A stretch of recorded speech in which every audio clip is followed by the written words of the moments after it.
Hello everybody, I have a weaving tutorial to share with you today. So the supplies that you'll need for this project are some chipboard and some yarn. I'm using some wool yarn by achildsdream.com and some embroidery floss, this needle for my thread, and a pair of scissors and a pencil. So I'm going to start out by marking an odd number of lines that are spaced about 1/4 of an inch apart or less.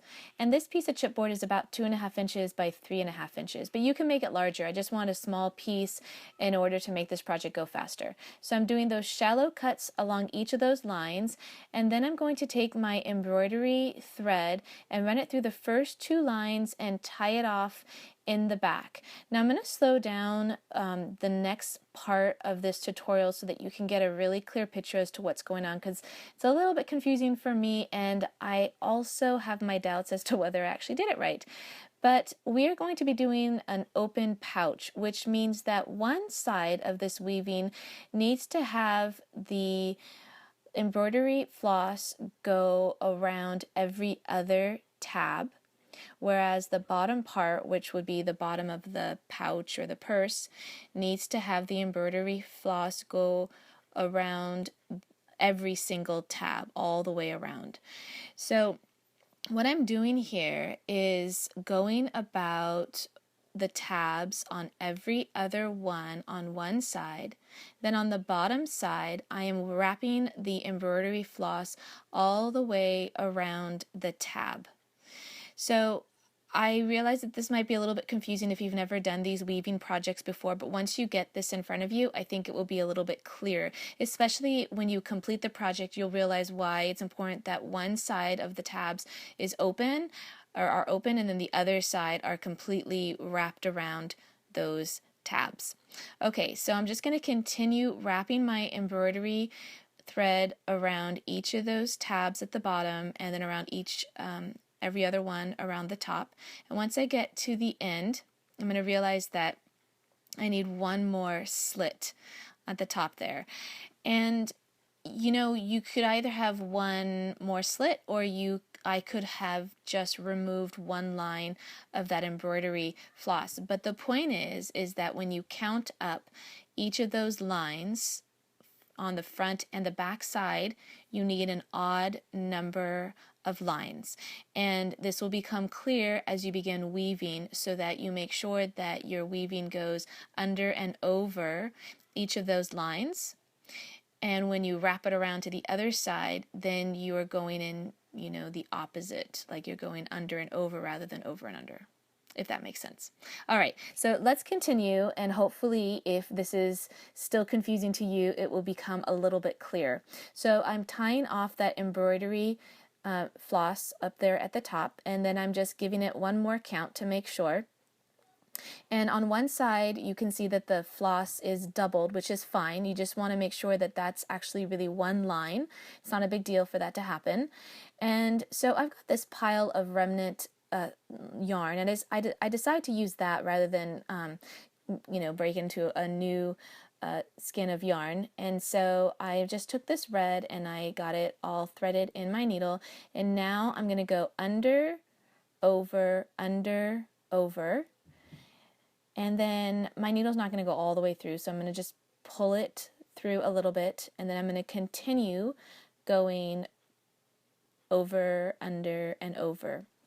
So now I'm just going to pull this carefully to the end, and you're just going to have a little bit of a tail sticking out. It's not a big deal. You can just leave that the way it is. If you want to tie it off, you can. Now I'm going to wrap this around to the opposite side, and I just want to make sure that whatever I was doing on the last one, I'm doing the opposite on this side.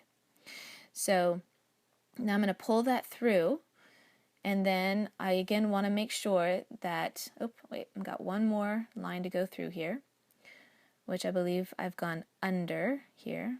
My embroidery escaped me, or that little paper escaped me. So here I am. I have to now make sure that I went under on the last one, so I'm going to wrap it around here and go over on the next one, and then under and over, and I'm going to continue. So hopefully that was a little bit clear if you were at all lost. And so I'm going to continue wrapping this around. I'm going to show you just this last side here. And this takes about maybe a half hour, 40 minutes. I did a really small one so that I could do it quickly and so that my kids wouldn't get bored of it after a while. So I'm showing you here what happens when you run out of yarn. So I just have to see where the last one was that I did, and then I just begin the weaving on the flip side. And then I can pull it all the way through. Now, if you are a Waldorf purist, you're just going to leave those untied. For the rest of us, we can go ahead and tie those off and clip it off and then keep going. And so I think for this project, I only needed to rethread maybe once. It went by pretty quickly. It's a very tiny purse. I mean, barely enough for just little treasures for the kids. All right, so this is what it looks like when it's just about finished. And I'm just showing you that tail that's there. It's not a big deal. And the tail on the bottom, you can just leave that the way it is. And so now we just need to remove the embroidery floss from the top and the bottom. And so this was a little bit hard for me to get off with my fingers, so I just used my needle just to pull that embroidery floss over those tabs. So I'm starting here at the bottom, and so as I pull each of these flaps off, it's not going to go anywhere. It's just going to be stuck here. Then I flip it to the top, and I'm going to now remove this embroidery floss, but it's only on every other tab. So I remove one way, and then I remove the next one the other way. And this allows there to be an opening at the top, whereas at the bottom, it's just kind of all stuck. So there's the opening for the top. And in order to get it out, you have to actually pull that little piece of chipboard out of your weaving. So I just need to tug just a little bit here, and then it pops out. And now I'm going to turn the whole thing inside out, or right side in, so that all those loose little pieces are on the inside, and any of the knots that I tied are on the inside. Then I just need to shuffle around that yarn a little bit, and you'll see that it makes a nice little pocket there, a little purse there. It's all filled in, and that's because that embroidery floss on the bottom side was looped around each tab, whereas at the top it was looped around every other tab, and that's why you have an opening on the top.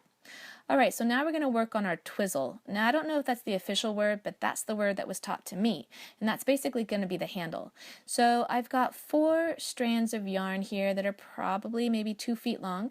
I've tied off the one end, and now I'm going to hold it down on the left side while my right hand just twists it about 20 or 30 times. You just want to keep twisting until you just can't twist anymore. And this only takes like, I don't know, 10 seconds. It's very quick.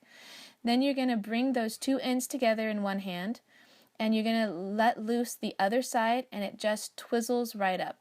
Sorry, that was really fast, but I didn't have to do anything else to it. It just stays put. It doesn't unwind at all. So now I just want to get those pieces sewn in on either side of the purse. I'm just using some yarn to do this.